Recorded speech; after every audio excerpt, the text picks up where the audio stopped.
तरह खलीलाबाद इलेक्शन का एक उदाहरण मैं आपको एक एग्जाम्पल एक मिसाल देना चाहता हूं। अब ध्यान से इस लिस्ट को देखिए।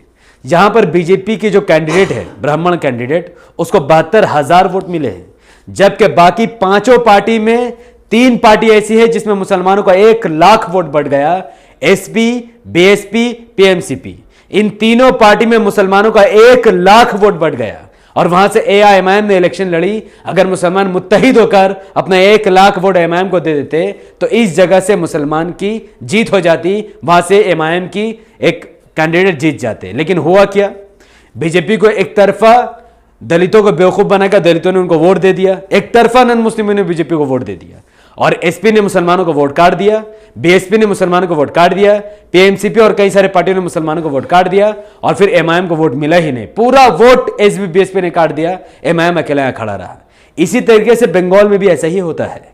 ममता बनर्जी ने जहां पर मुस्लिम मेजोरिटी में उसको मुस्लिम उतारना चाहिए, वो मुस्लिम नहीं उतार रही है, बल्कि वो सीधा ब्राह्मण कैंडिडेट उतार रही है और मुसलमानों को बेवकूफ बनाकर ब्राह्मणों को वोट दिला रही है।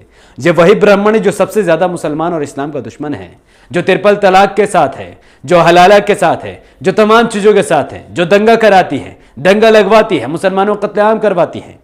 ये भगवादरी आइडियोलॉजी रखने वाली ब्राह्मण पार्टी, मुसलमान इसको अपना हमदर्द समझ रही है। और रिजल्ट क्या निकला? 15 साल से मुसलमानों ने ब्राह्मण को वोट दिया, ममता बनर्जी को वोट दिया, जिसकी आबादी सिर्फ 3.6% है, जिसका सीट में कोई मुकाबला ही नहीं है, 10 से 15 सीट से ज्यादा आ ही नहीं सकती है अगर टीएमसी को सिर्फ ब्राह्मण वोट दे। लेकिन मुसलमान अगर एक तरफ मुत्तहिद होकर एआईएमआईएम को वोट डालते तो 100% 100 सीट से भी ज्यादा वेस्ट बंगाल में आ सकती है। यकीनन एआईएमआईएम अपने दम पर सरकार नहीं बना सकती, लेकिन एआईएमआईएम की रजा ना हो तो कोई सरकार बना भी नहीं सकता। यानी मुसलमानों की सरकार में बाज़ाब्ता जिम्मेवारी तय हो जाएगी और वो राज करेंगे। लेकिन ऐसा तभी होगा जब मुसलमान इस पाखंडी औरत ममता बनर्जी का साथ देना छोड़ देंगे। ये ममता बनर्जी को दूध की धुली हुई नहीं है, मुसलमानों को गलत फहमी है। जाहिर से बात है, गलती हम लोगों की है। हम लोगों ने किसी को पहचानने में देर कर दी, किसी को मानने में देर कर दी, पहचानने में मिस्टेक करती, गलती कर दी। ये वही ममता बनर्जी है जो अटल बिहारी वाजपेयी के साथ में उसके दौर में मंत्री बन चुकी है।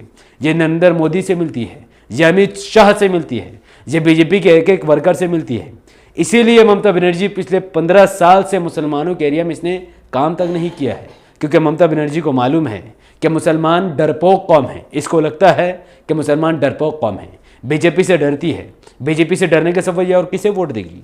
तो टीएमसी को ही वोट देगी। इसीलिए ये मुसलमानों के लिए कोई काम ही नहीं करती है, ना मुसलमानों को घर बनाती है, ना मुसलमानों को फ्री का घर देती है, ना मुसलमानों को फ्री का बिजली देती है, ना मुसलमानों को जॉब देती है। यहाँ तक कि पूरी की पूरी कौम चोरी की लाइन चोरी करने में बिजी है। लेकिन ममता बनर्जी खुद चाहती है कि ये लोग चोरी करें, इनका कौम बदनाम हो, इनको घर इतना महंगा कर दो कि ये अपना घर छोड़ छोड़ कर बाहर चल जाए, इनको इतना परेशान करो कि जहाँ पैदा हुए वहाँ से पलायन कर जाए, हिजरत कर जाए। आज यही चल रहा है।